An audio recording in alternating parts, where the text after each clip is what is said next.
Kalshi has been around since 2018, offering these event contract trading prediction markets where you can wager on things like the weather, whether or not Dave Portnoy is going to give a 9.0 on his next pizza review spot, and then the election, which is where they really made headlines. Election betting is technically illegal. Newswire. Only on SportsGrid.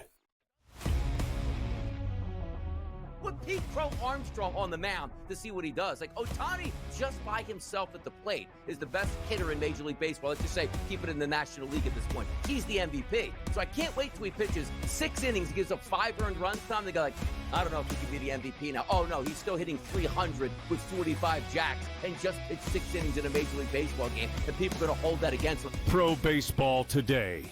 Only on SportsGrid. If you're betting $50 a pop, doesn't matter. But if you want to bet $2 or $3 grand each side and literally have plus 110 on both sides, not the worst way to make some money on a Sunday night. Not at all, right? I mean, and that's amazing. I've never really watched this in real time where you see these odds fluctuate with penalty kicks going on. In-game live, only on SportsGrid. I can't even believe I'm saying pitcher's battle and using the words Patrick Corbin. But can I tell you, Scott, he's a different guy. He's a totally different guy with the Rangers than we've seen. I say this all the time. Don't worry about the first 5 innings. Like, don't even watch the first 5 innings in Texas Ranger games. Because for whatever reason, there's a ton of runs scored in the first 5, and then it just stops. It just stops. Game time decisions. Only on Sports.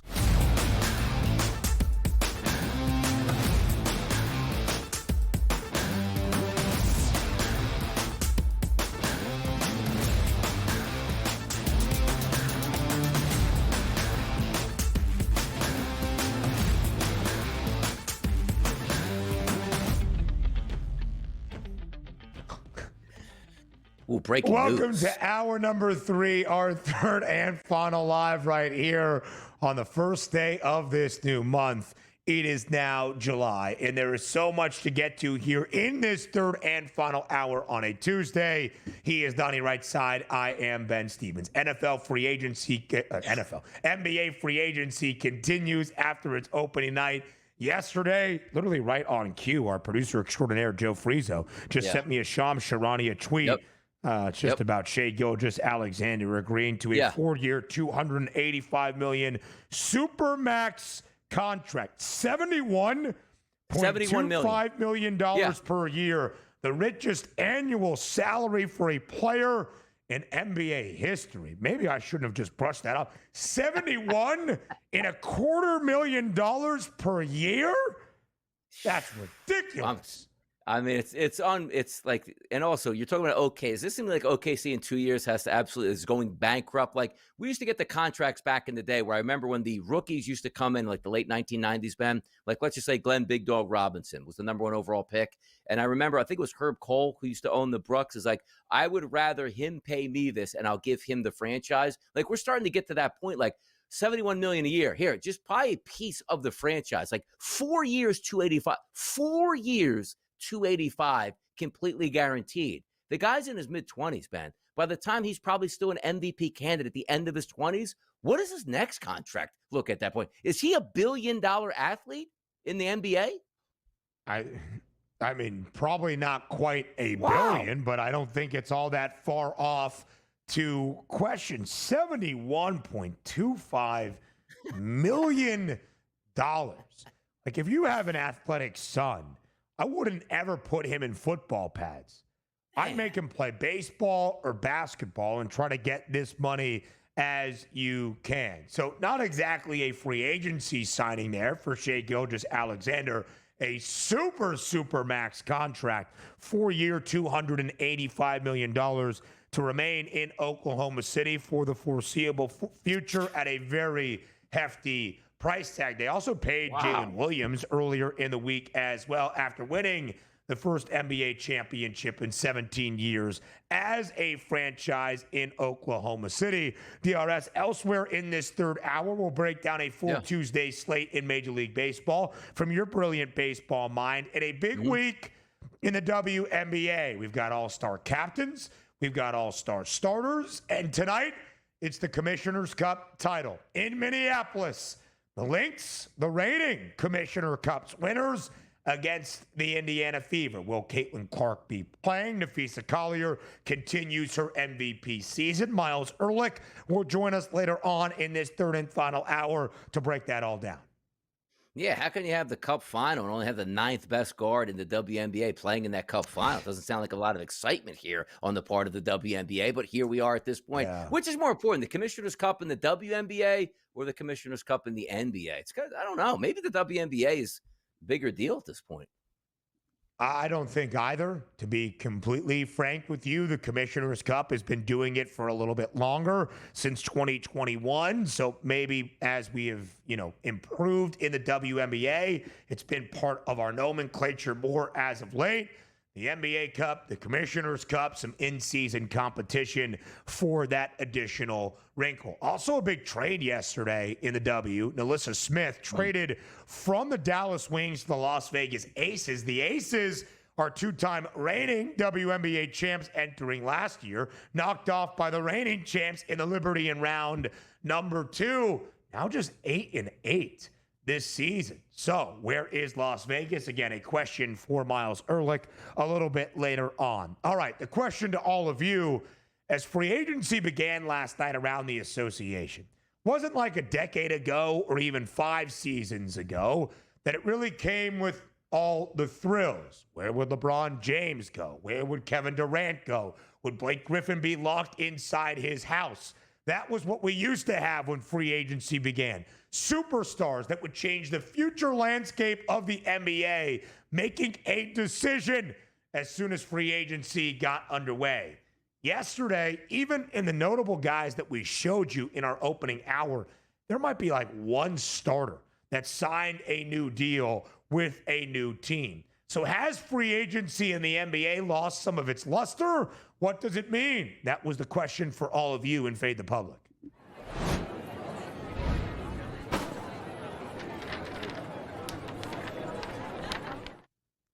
At SportsGrid on Twitter, which league has the best free agency period of our 4 major men's professional sports leagues, MLB, NBA, NFL, or NHL, that is also happening as we speak with some trades and signings and extensions happening before our very eyes. DRS, maybe 10 years ago you asked this question. It's probably closer in terms of voting now, and also based on our SportsGrid public that weighs in on these polls that often not the biggest backer of the NBA. The NFL wins the day by a large margin. 51% of the vote saying the NFL as a league now has the best free agency period. Yeah, I got a bone to pick here with the poll here, and it's not because of the way the votes technically are tallied up here, because the NFL is always going to be king, no matter what they do. Best playoffs, best regular season, best players, the NFL is always going to win because they're king. 51% I agree with. The NBA typically is a fun, off season, as opposed to just free agency. You can lump that into one because we didn't see the big free agent names per se, but in the past, you're right. We've had those monster, where am I going at this point? And big superstars changing hands right away. The NHL, it's the NHL. Niche sport for most here, 4th in the grand scheme of things of the major contributors here in the sports landscape for professional sports in America. And I don't mind that. But Major League Baseball at 9.9%, Ben, that should have been 0%. That should have been -%. I don't know who voted for Major League Baseball. The absolute single worst free agency by far, and it's not even close. Where the best players in Major League Baseball will be free agents November 1st and not signed till March. What type of stupid league is that about? Don't you remember, 8-9 years ago was Manny Machado and it was Bryce Harper, the 2 biggest stars in the game, up for grabs, and Bryce Harper signed late March? What are we doing here? You want to have a great free agency period in baseball, which it can be so much fun? Have that explosion the minute the season ends where big names are off the board right away. But the Scott Boruses go, We'll just let the pressure bust the pipes out here. We'll sit all of these players the entire season and not get the fan bases excited for those players until we're ready to start spring training or even into spring training. Baseball should get a net 0 vote. I'm ashamed of the 10% that voted for Major League Baseball. The worst sport by far for free agency. I agree with you, DRS. The hot stove has really been on a simmer the last few years in those winter months when it should be a very exciting time. Even some of the biggest names that you would consider a star, unlike the guys we saw sign last night around the NBA, just wait and wait and wait because all the contracts controlled by one guy. Again, if we can go back to the notable NBA free agency signings that we saw last night, just to drive home this point, not to bag on the association, consistent and significant contributors for their new homes. Maybe Nickeil Alexander-Walker, the only starter on this list of what we consider the biggest day one deals in free agency. Now, Dorian Finney-Smith will play a role. Karis LeVert, a great reserve for Detroit, not knocking what they can add in terms of contributions to their new franchises, just not exactly those mega stars or even all-stars. The NFL is king, has found a way to be king in each and every month of the calendar. That's just kind of the way it goes. The first day of July. Let's break down a full Tuesday slate in baseball next.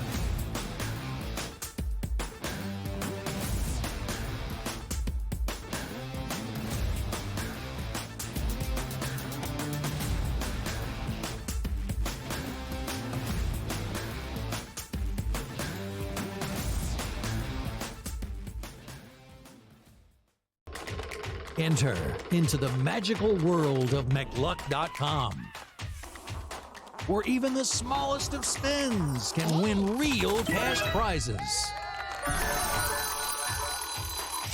Adventure into over 1,000 of the best Vegas-style slot games. So what are you waiting for? Unlock your free welcome offer today.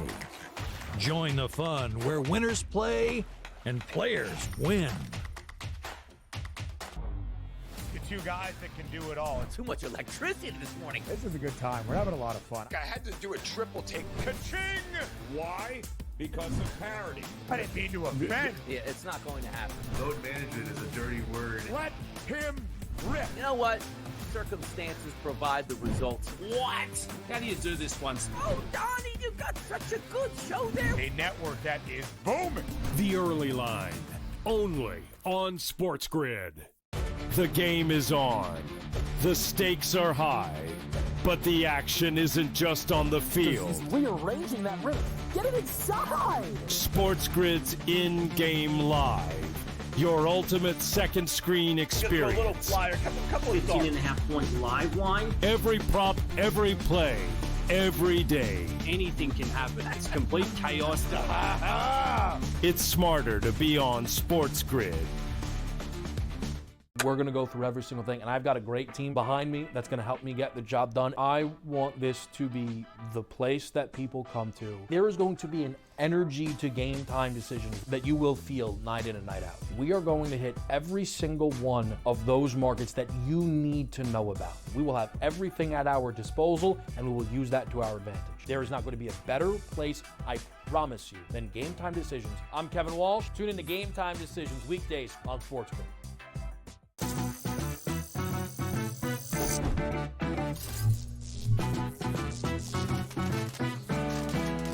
Did you know sportsbooks tend to draw up tighter bet lines for events that get even more bettors, like championship games or major matchups? My tip?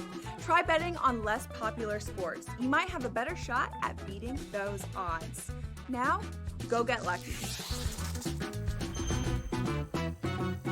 See you in Las Vegas. Let's get lucky.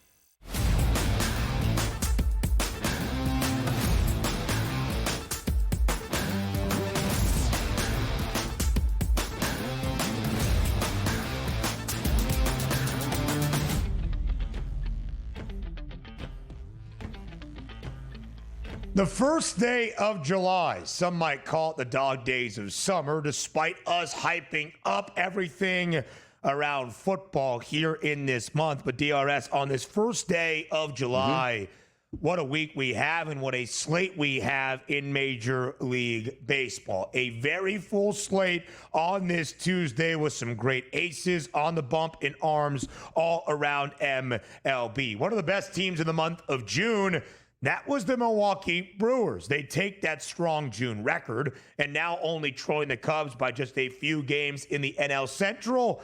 Today to Citi Field, where the end of June for the New York Mets was dismal. The Mets were 45-24 on June 12th, the best record in Major League Baseball. From that point on to end out the month, 3-13. Can they find their way back to the win column today as an ever so slight home favorite against the Brew Crew? Total is 8.5. It's a minus 124 price now on the money line. How does this series begin on a Tuesday now in July? Will the calendar flipping be a good sign for New York? Yeah, hopefully it is. Just a fresh beginning and a fresh start here in the month of July because they need some wins here. The Philadelphia Phillies continue to play good baseball here outside of that outlandish, terrible streak at the plate. They picked up a couple wins, now sit 2 games above the New York Mets in the win column there for first place. If we are looking at Clay Holmes on the mound, the one thing, he's had a decent season overall. He comes in, let's just say the last 45 days in Major League Baseball, 103 xFIP minus number, which is average, a 4.34, hold on, I read the wrong one there. 2.75 ERA, which is really good. But that xFIP number, Ben, is a little bit high. The xFIP minus number, slightly above average at a 112 here. Here's the issue. Clay Holmes has really been struggling with left-handed batters. So the first thing I look at, which left-handed batter do I always like in that lineup tonight for the Milwaukee Brewers? It's Christian Yelich, a 254 ISO power number, a 443 weighted on base percentage over his last 65 at-bats over the past month against right-handed pitchers, which Clay Holmes is. And also, if you go down that lineup there, Isaac Collins, who is a switch hitter who will bat from the left-hand side tonight, his last 59 at-bats, Ben, as a weighted on base percentage of 382 against right-handed pitchers. The one thing I have to say is every day, typically, that middle of that order always looks really good for the New York Mets. Freddie Peralta on the mound, his last 45 days, a 101 xFIP minus. He's been average and ERA decent at 3.19, that xFIP number of 410. Brandon Nimmo, Juan Soto, Pete Alonso, Jeff McNeil, all with really good numbers against right-handed pitchers. But you take a look at Freddie Peralta's last 113 batters faced. He's got a 176 ISO against, which is slightly elevated, but only a 290 weighted on base percentage and a decent K rate. I'm sorry, like right now, you just can't say sooner than later the Mets are going to bust out. The Brewers playing good baseball. I take them at home again tonight. But more than importantly, my favorite play, probably a Christian Yelich RBI once again tonight. The Rays lost last night at home against the A's to end out June 17-10. The Brewers were 16-9 in the month of June, matching Tampa for that second-best record behind the Houston Astros. But in fact, DRS, it dates back even further than that for the Brew Crew. 3 games sub 500, 25-28 on May 24th. They've won 22 of 31 from that point. And again, it is why Milwaukee enters this month of July just 2 games back of the Chicago Cubs for that top spot in the National League Central. Speaking of the top spot in the National League East, the Mets trail the Phillies by 2 games. The Phils behind another dominant outing by Zach Wheeler last night. 8 innings of shutout baseball, K-ing 10.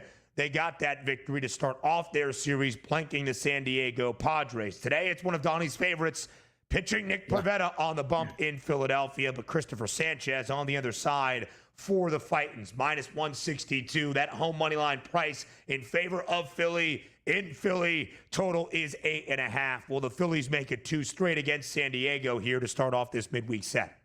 Yes, they will. They're going to win this game again. Like them yesterday, run line minus 1.5. Just got burned a little bit on that team. Total over 4.5. They scored 4 runs, had the 3-run home run taken away, but they had the 4 runs by the 5th inning. So again, 6th, 7th, and 8th innings, no runs there, but a victory still for the Philadelphia Phillies. Let's understand something again. The Phillies, every single day, they are better than your rotation. And that includes Christopher Sanchez, who will be on the mound today. His last 45 days been in Major League Baseball. How about an xFIP minus number of 71? It's stellar. That's second best on the card today. In ERA over the past 45 days, 2.68. An xFIP of 2.83. Nothing short of spectacular. And let's look at the optics here of how he got to those numbers. His last 133 batters that he's faced. How about a walk percentage of only 4.5%? How about an ISO power number of 0.64, a weighted on base percentage of 233, and a K rate of 25%. He's been spectacular this entire season. Luis Rice, Manny Machado, Jackson Merrill, plus batters with weighted on base percentage against left-handed pitching. The rest of that lineup is terrible. Now flip it over to the Phillies, because we do like what Pivetta has done. And on the card today, Ben, over the past 45 days, he does come in 7th on the card, an 83 xFIP minus, a 3.66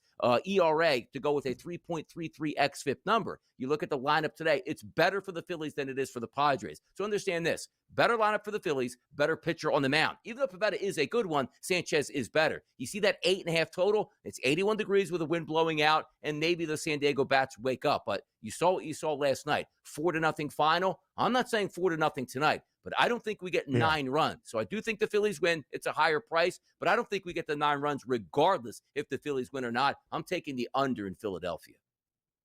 I like that look, DRS. 8.5 is the total. Yesterday out in Arizona, a divisional duel began between the Giants and the D-backs. Ryan Nelson, the starter for the Snakes, actually got the better of the Giants starter Logan Webb, and San Francisco was a road favorite in the opener. Arizona wins 4-2. Tonight out in the desert between the D-backs and the Giants, Zach Gallen on the mound for Arizona. And this time the Diamondbacks are a home favorite at minus 134, total 9.5. What's the play in this desert duel? Yeah, Birdsong and Gallen, 18 and 19 on the card today with the xFIP minuses, each of 117 and 113 respectively. Zach Gallen, take a look at his numbers the past 30 days. I mean, ISO power number to both lefties and righties high, weighted on base percentage high here, low K rate, very un-Zach Gallen-like. He hasn't really performed all that well, but let's always focus there on that Arizona lineup, which we love. A lot of guys in that lineup, Swiss Army knives, can hit from the left side or the right side. Birdsong really struggles with left-handed batters. Perdomo, Marte, Smith, Naylor. You take a look at those first 4 guys in the lineup, all lefties. They should do some damage. Why not a total out in the desert tonight? I just told you in Philadelphia I don't like runs. I think we might be getting runs out there in Arizona tonight, Ben. Oh, okay. Only 6 yesterday. Maybe some more offense out in Phoenix tonight. We continue our full breakdown next.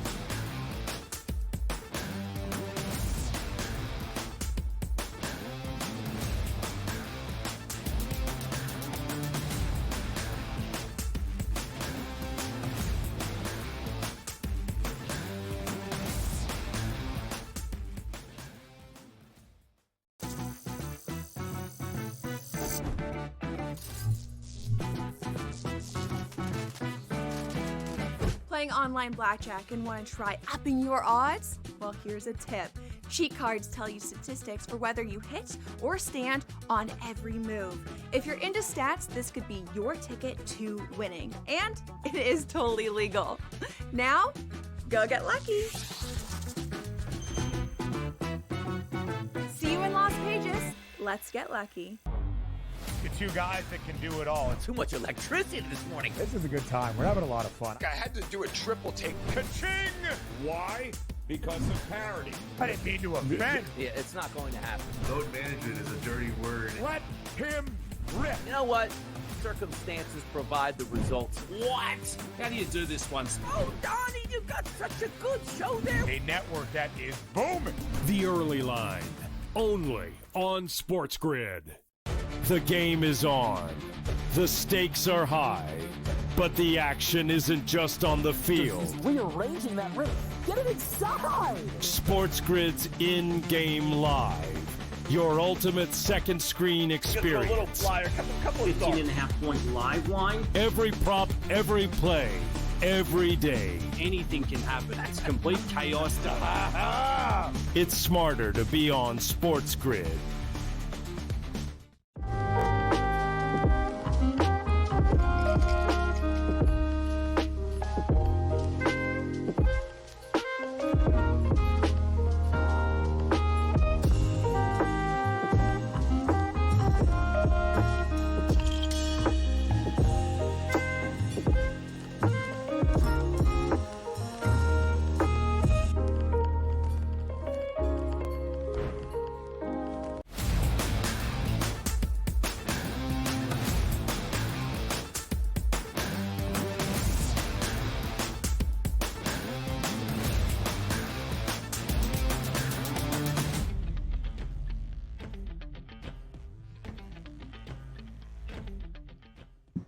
It's a holiday for our friends north of the border. If it's our Independence Day on Friday, today is Canada Day, July 1st, 2025, up in Toronto, when really all of Canada, as the Blue Jays are playing host with some day baseball, DRS, 3:06 p.m. Eastern time to start today in our first of 15 games on this Tuesday for Toronto hosting the New York Yankees. Max Fried gets the start for the Pinstripes, who are a road favorite tonight or this afternoon in Toronto. No love for Canada Day that celebrates the union of the Canadian provinces back in 1867 and its sovereignty as a true nation under the British Empire, the Dominion of Canada, as it was known back in 1867. Will those darn Yankees play spoiler to the Blue Jays on Canada Day?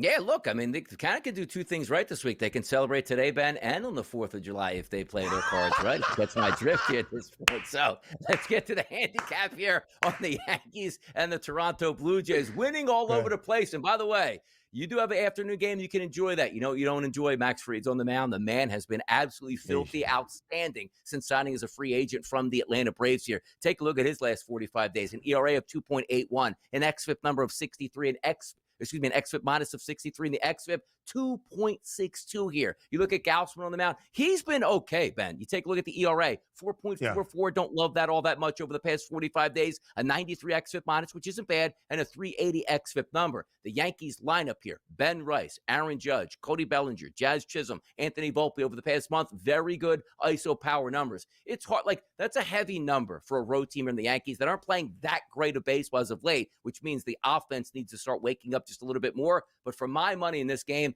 I'm not betting against Max Fried. He has been tremendous. I give that lean to the New York Yankees today. In a nice weather, should be open today. 82 degrees with a light wind blowing out the right field. That should help those Yankee bats as well. Give me the Yanks today to take care of business against the Jays. Max Fried this year, DRS, in his first year up in the Bronx, of course, today.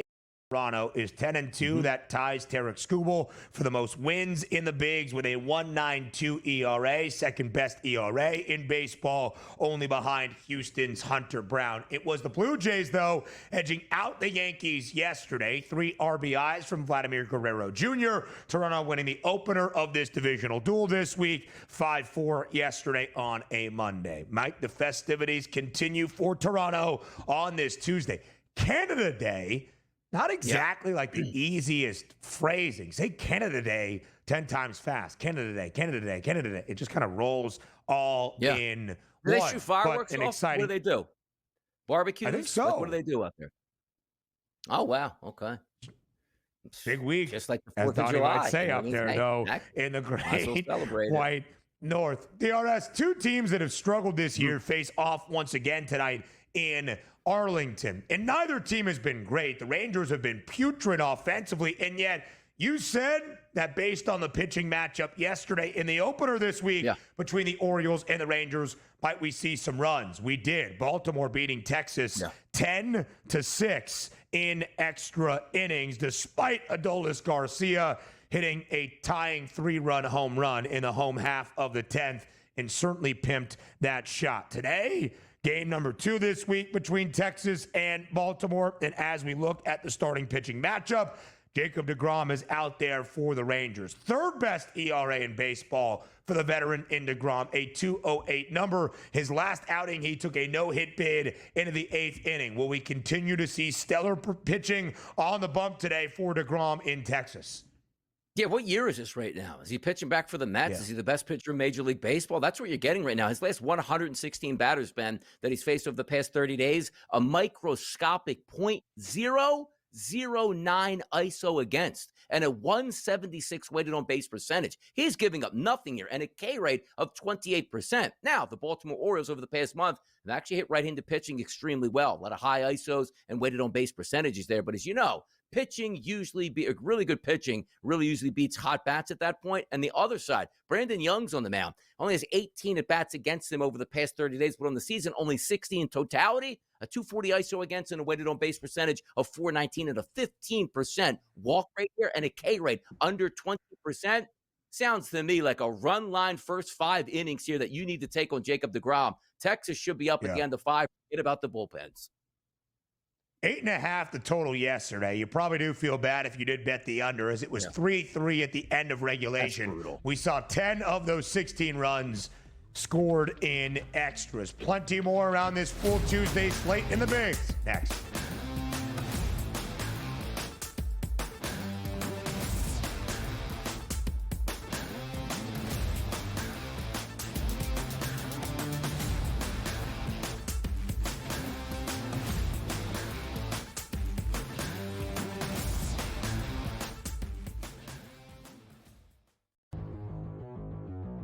Run here for Suarez, but realistically speaking, Corbin Burns out, Corbin Carroll is out right now.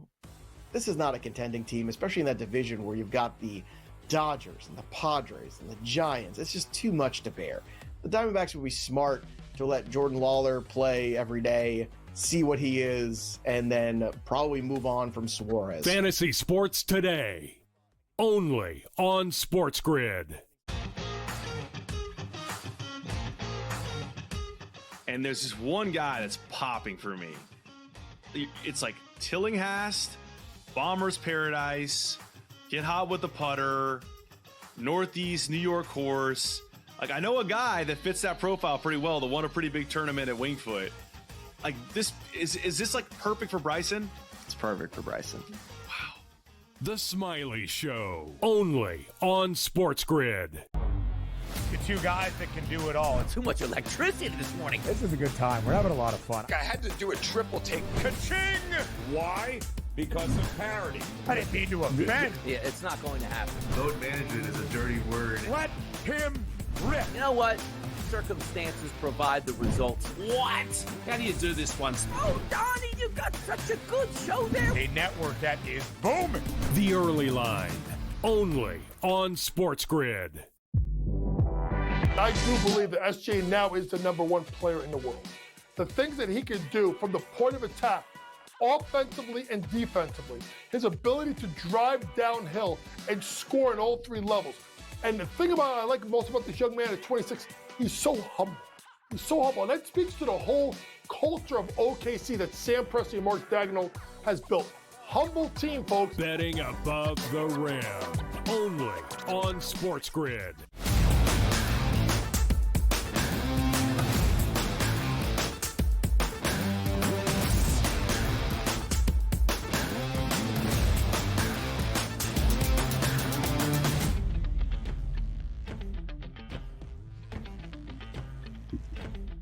Last night out in the Pacific Northwest, Big Dumper went deep for the first time in 7 games. Cal Raleigh hitting his MLB best 33rd home run of the season, and Seattle beat Kansas City 6-2. Tonight in the Northwest, might Big Dumper start to go on a streak?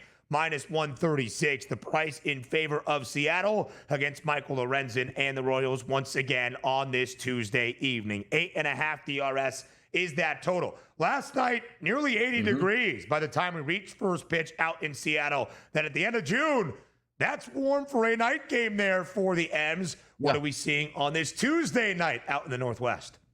Yeah, about 77 at first pitch tonight, so still nice. But the wind tonight blowing in at 8 miles per hour to right field. But again, it's a stadium. It's really not that big of an impact whatsoever. You take a look at Michael Lorenzen, one of my favorite pitchers to fade here. He comes in on the card over the last 45 days for me. Ben, 25th out of 27 pitchers today. A 119 xFIP minus, a 6.62 ERA, and a 4.85 xFIP number. So yes, right in the middle of that lineup here is a right-handed pitcher here for Lorenzen will be Cal Raleigh. Switch hitter will be batting lefty. How has Michael Lorenzen done against lefties in the past 30 days? How about a 315 ISO and a 382 weighted on base percentage and a low K rate? Hello, Cal Raleigh. 329 ISO, 404 weighted on base percentage, his last 83 at-bats against right-handed pitching. And the lineup doesn't look great here, per se, for the Mariners, but Cal Raleigh, he looks fantastic. Now, Emerson Hancock on the opposite side, not a great pitcher either, Ben. His last 45 days, a 117 xFIP minus, which is above average. Bobby Wick, great numbers against right-handed pitching. Vinny Pasquantino and Salvador Perez. But if we are looking at the matchups here,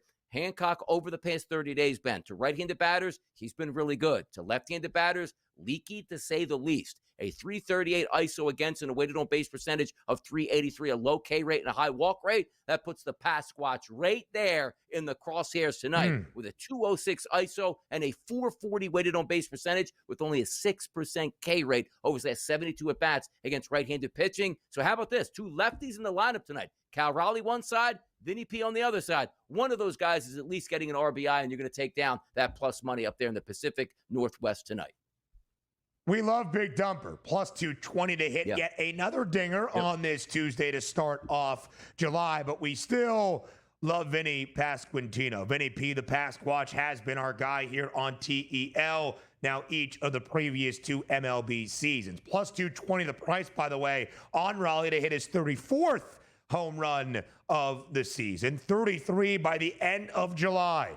One of 5 players, DRS, now in MLB history to have at least 33 homers by the end of June. How about that for Raleigh? Joining this company, Sammy Sosa, Ken Griffey Jr., who each had 33, by the way, by the end of June. Barry Bonds, who had 39, and Mark McGwire, who had 37, as the 5 players ever to have at least 33 home runs by the start of the month of July. Skeens Day 36 in MLB history tonight inside PNC Park for the Pittsburgh Pirates, who played at 7 yesterday, DRS, against the Cardinals. The Pirates scored at least 7 runs in their final 4 games of June. That was in their final 4. In their first 23 games of June, they scored at least 7 runs only 3 times. The Pirates with some power. They've won 4 straight. Skeens on the bump, trying to bounce back from arguably the worst performance of his short but successful MLB career. Last week, he gave up 4 earned in an inning for the first time in his career. Pittsburgh, a hefty home favorite today against St. Louis, minus 168. Now that updated money line price, total 7.5. How do you break down the matchup between the Buccos and the Redbirds? Yeah, game I liked yesterday, too, to go over the total, Ben. It was only 8.5. I'd have told you before the game Pittsburgh would play 7 and say, I just need 2 runs out of St. Louis. That's fine. Yeah, St. Louis didn't even score yesterday. They were horrific at the plate. And you know what they get today? It's Paul Skeens on the mound. And also, Paul Skeens fresh off a start where he wasn't that good. So looking for a bounce back. But if you take a look at Skeens, last 45 days, impeccable, man. Even with those 4, I think, earned runs he gave up over that last start here, a 1.58 ERA, which is spectacular. And you take a look at some of those analytical numbers, a 74 xFIP minus number, whole fit right in. Good hitting conditions, though, by the way, in Pittsburgh today out at PNC. 77-degree temperatures, light wind blowing out to left field, which should help. Palante on the mound, also not a bad pitcher. His last 45 days, an 89 xFIP minus number. So if I look at last night, and the Pittsburgh bats are hot, sometimes you just want to ride them. They do win this baseball game, but it is a heavy favorite. But I also look and say, I don't know if we're going to get a total because I think Skeens will hold it down against that lineup for the Cardinals, and maybe coming back down to earth for the Pirates is scoring 4 runs in this game. That's 7.5. I'm not sure we get to 8 runs, but you know what? I probably would even look towards a first 5-inning run line. Pittsburgh's staying hot on offense. They can scrape out 2 or 3 runs, possibly against Palante. I just think Skeens has a chance for a really good bounce-back performance here and taking it the distance, meaning 7 innings pitched, maybe 9 or 10 strikeouts, and 2 to 3 runs maximum, which would mean maybe a 3-1, 2-1 victory here at the end of 5 innings. I like the Pittsburgh Pirates' first 5 innings run line in this game for the win. Love that look, DRS. You're probably going to have to pay a little bit more in chalk in terms of that first 5-inning run line, or not maybe chalk, because run line is what we're going with there, laying the half of run. Money line certainly with Paul Skeens on the bump. Pittsburgh playing better, offense heating up, but still 36-50, the record for the Buccos this year, 3rd worst around the National League. The Cubbies are in that top spot, DRS, in the National League Central, but once a large divisional lead, dwindling down to just 2 games as we enter July in front of Milwaukee. The Cubs were mediocre in June, literally mediocre, even 500, 13-13 now on the first day of July. The Guardians were awful, 32-26 after a win on June 1st. Maybe, just maybe, providing a little bit of a test or a challenge to the Tigers atop the American League Central. DRS from that point, 8-16 to end out the month of June. Today, the Guardians head to the friendly confines to take on the Cubbies, where Matthew Boyd and the Cubs, hefty favorites, minus 180. Total is 8. What's the play today in Wrigley? Yeah, right around 80-degree temperatures. Now, the wind is blowing in, but when we say blowing in, 3 to 4 miles per hour, not really going to have an impact on this game. Gavin Williams is an interesting one to sort of fade because on the card over the past 45 days, if you just look today, 27 total pitchers, Ben, he's 24th on the card with an xFIP of 4.81, but his ERA is 3.03. xFIP minus is higher. So you say sooner than later, he should get hit. Why does he survive? Well, he's not a great strikeout pitcher and does walk too many guys, which means ball is in play and you're offering free passes, never a good thing. But how does he escape those things? He's a ground ball pitcher. 57% of the 117 at-bats he faced, Ben, all were ground balls. So if you're not hitting the ball in the air at Wrigley, good things tend to happen for you and your defense, which includes double plays. But you also are looking at that Cubs lineup that has done very well against right-handed pitching, specifically with the first 5 guys in the lineup. Happ, Tucker, Suzuki, and Armstrong. Great ISOs, great weighted on base percentages here, and also including Michael Busch with a 379 ISO over the past 30 days against right-handed pitching. Boyd has been a solid pitcher this year, not spectacular, but we just look at that Guardians lineup and say, boy, that's just not the lineup that we thought it was going to be at the beginning of the season. The trust level for me, much, much more on the Cubs. So instead of saying I want to lay like the minus 175 or higher, whatever it might be at game time here, a couple of RBI props to start that lineup make a lot of sense here. If you're just trying to zero in at the best of the number, if I just go Happ and also Tucker, 1 and 2 in that lineup with the high ISOs and weighted on base percentages, chance for a home run, chance for an RBI, very high from those 2 guys. Like Pete Crow Armstrong, like Busch, but if I'm just picking 2, I'm going 1-2. Give me as many at-bats as I possibly can get. One of those guys will get an RBI tonight. Cleveland dropped their final 4 games in June. The Tigers now have an 11.5-game lead atop the American League Central and are matching the LA Dodgers for the best record in baseball at 53-32. The Dodgers red hot to end out June. They won 12 of their last 15. And who do they get to start off July? The White Sox and probably some more wins. Greater than a $3 price tonight in favor of LA at Chavez Ravine. DRS, is there really much to say about this one? No, there's not. Just take some left-handed batters in that lineup for the Dodgers. They'll come through. Otani's got great numbers against right-handed pitching. So does Max Muncy. And the one thing Shane Smith can't do over the past 30 days is get left-handed batters out. Freddie Freeman, you might be able to take a flyer. Not good numbers, but that's third in the lineup, man. There's going to be ducks on the pond to knock in. So left-handed batters for me on the Dodgers. Hammer time. 7.5-game lead for LA in the NL West. Myles Ehrlich joins us up next.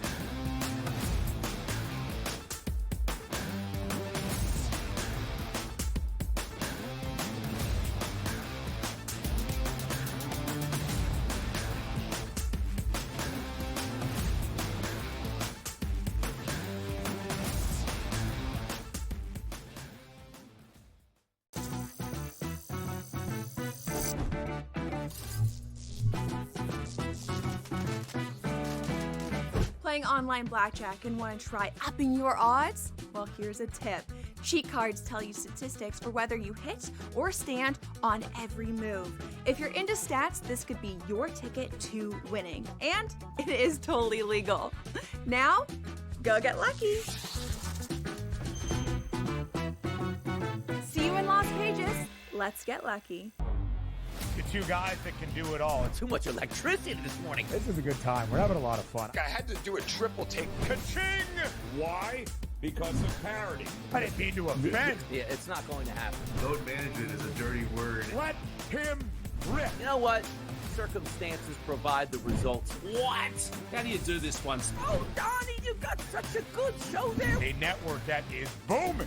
The Early Line, only on SportsGrid. The game is on. The stakes are high. But the action isn't just on the field. He's rearranging that ring. Get it inside! SportsGrid's in-game live. Your ultimate second screen experience. A little flyer, couple of 15.5-point live line. Every prop, every play, every day. Anything can happen. That's complete chaos. It's smarter to be on SportsGrid.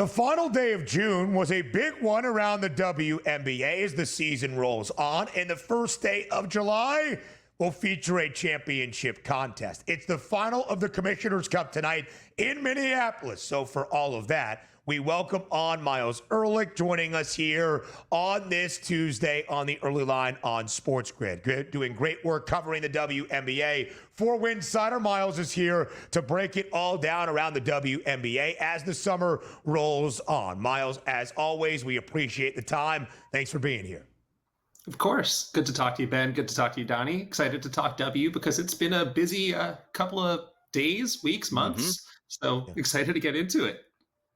Certainly a busy final day of June, Myles, for the WNBA that continues to capitalize on the momentum of this outstanding growing product. More expansion teams announced yesterday. Cleveland, Philadelphia, and Detroit all joining the WNBA by at least 2030, with the previously announced expansion squads in Portland and Toronto.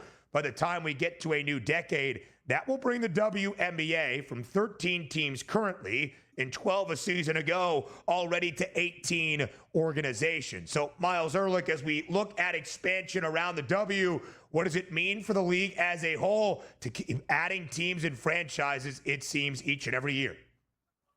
So for the league as a whole, this is a great thing. Think about in 2019, Joe and Clara Usai bought the Liberty for somewhere between $10 and $14 million. And now we're seeing these $250 million posting fees for new organizations. The Liberty were recently valued at $450 million. And the Golden State Valkyries, who just joined the league last year, had a valuation of $500 million. So the prices are going up and up and up.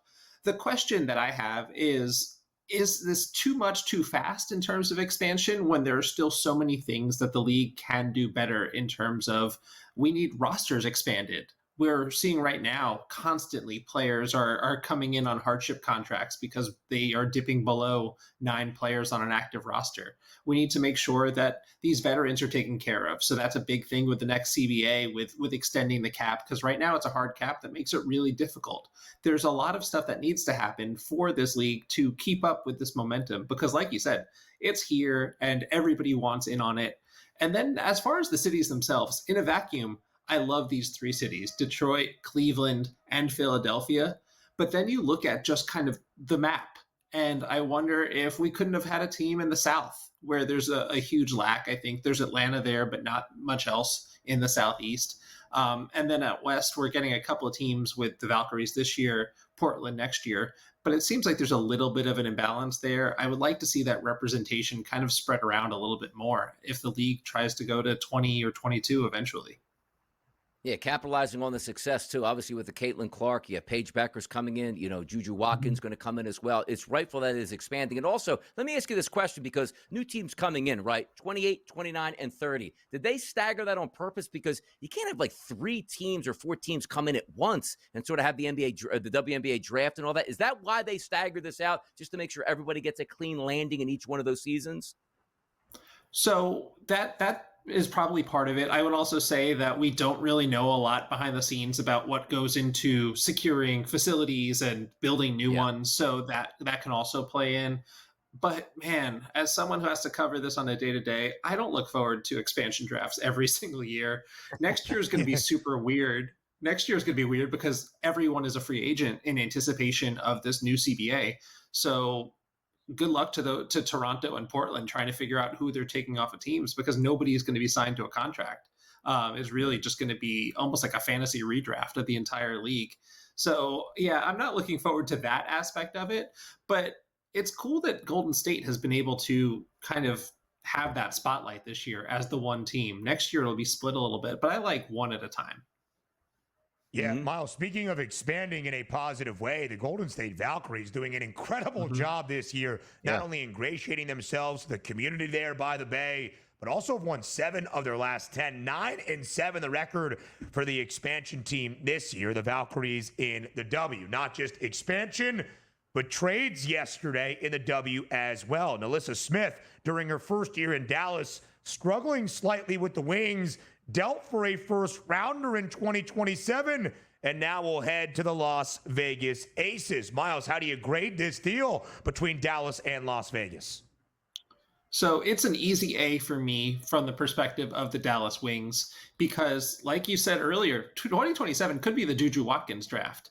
And there is no guarantee right now that anyone is going to be on the Aces in 2027. It's hard to imagine Asia being somewhere else. It's hard to imagine Jackie Young being somewhere else.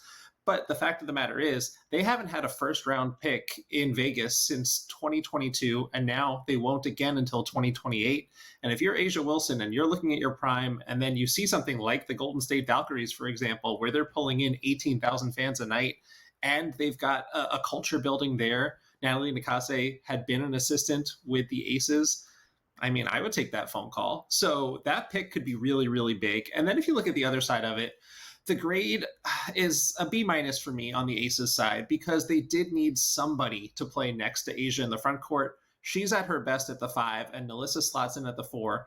But like you said, she has not had her most efficient season. I think if there's anyone that could kind of pull that out of her, it is playing alongside someone like Asia, who Nalissa has said is her GOAT.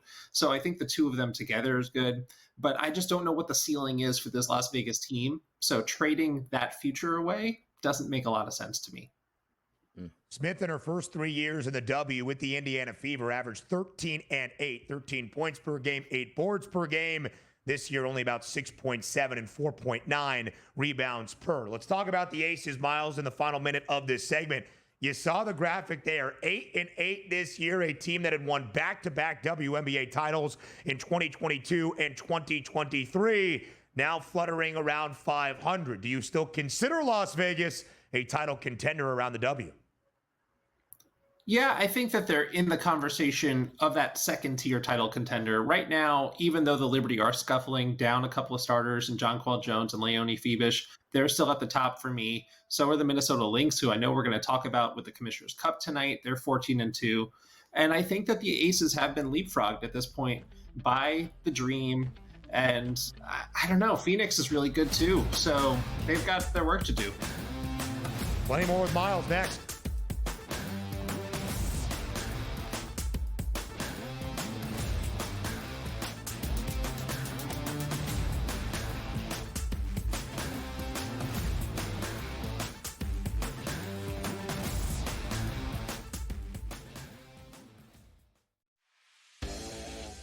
Let's get down to business with the particulars. The Pittsburgh Steelers will get Jalen Ramsey into their defensive backfield. They'll get Jonnu Smith. All this talk I'm hearing about they're going to trade TJ Watt, that's not happening either. Okay, so I don't think that's even remotely in the cards. All this talk today, he's next. I don't believe that. I think they're going to give him a new deal. Pharrell Coast to Coast, only on SportsGrid. I do believe that SJ now is the #1 player in the world. The things that he can do from the point of attack, offensively and defensively, his ability to drive downhill and score in all 3 levels. And the thing I like most about this young man at 26, he's so humble. He's so humble. And that speaks to the whole culture of OKC that Sam Presti and Mark Daigneault has built. Humble team, folks. Betting above the rim, only on SportsGrid. Will Aaron Judge be at the top of the home run board in MLB? What say you? Judge probably is going to hit 55, 58. Somewhere around there is be his number there. So I'll say I'm going to buy this. Aaron Judge will lead the major leagues in home runs this year. Listen, I'm not breaking news. I probably would take that every year. And when he plays, this next couple until he's getting up there in age, until his bat does start to slow down. Fantasy Sports Today, only on SportsGrid. Kevin Durant, at the age of 36 years old, after 17 seasons that he has played in the NBA DRS, is now on his way to H-Town. I don't think it's a great move. I wanted him to go to a ready-made championship team full of a veteran roster and see if he can ring chase that way. Not to go to an organization on the come-up that if you just stay the course, and also, what better blueprint do we have than just staying the course than OKC, right? The Early Line, only on SportsGrid.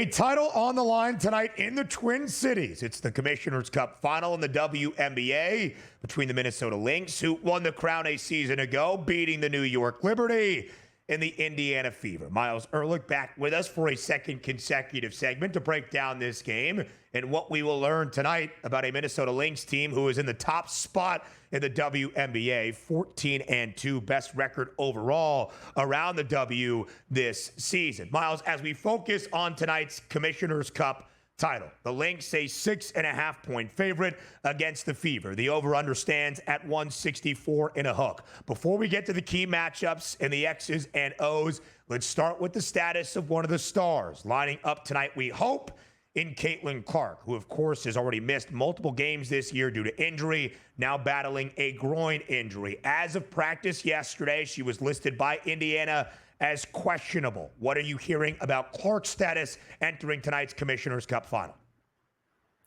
So I hate to say I don't have much more information than that. Heard that she went through a partial practice yesterday. For me, it comes down to how important is this game in the grand scheme? How important is any game when you're trying to play into October? And for this being an exhibition in the middle of the season, even though the winning team, every player gets $50,000 and the losing players get $25,000, sure, that matters in terms of financial incentive. If you're Stephanie White, you have to be thinking big picture here. Unless Caitlin's 100% and good to go, I would hold her out personally, but I guess they might have her go through shoot around this morning, see how she feels, because you need all the firepower you can get against the Minnesota Lynx. Yes, you certainly do. Clark does have props listed on the FanDuel Sportsbook right now. Always a strong indication of availability. We'll see what CC's status is for tonight. She's already missed 7 games this year for a player that did not really battle any injuries during her rookie campaign or her collegiate career at Iowa. All right, let's get to the breakdown. The Minnesota Lynx, accustomed, Myles, to winning a Commissioner's Cup crown, as they did last year out on Long Island against the New York Liberty. Now at home, where, as you mentioned, it does not impact the regular season record, but Minnesota is perfect 8-0 in Minneapolis so far this season. 6.5-point spread in favor of the Lynx. Where do you start your breakdown for tonight's title game in the Commissioner's Cup? So I started with the Lynx looking to break what I will call a very recent Commissioner's Cup curse, where last year they won that title, but then lost the WNBA title. The year before, the Liberty won the Commissioner's Cup title and then lost that WNBA title. So they're trying to break that little trend that's happening. But yeah, the Minnesota Lynx, they are just a wagon. They've picked up where they left last year, and it's all led by Napheesa Collier. Fee is leading the league in scoring. She's just been on this revenge tour since losing Game 5 of the finals last year. And where it's going to come down to me really is in points in the paint. I think that we have the top 2 scorers in this game, and Aaliyah Boston's number 1 overall with the Fever, and then Fee is right behind her at number 2 in points per game in the paint. And we're going to see that matchup.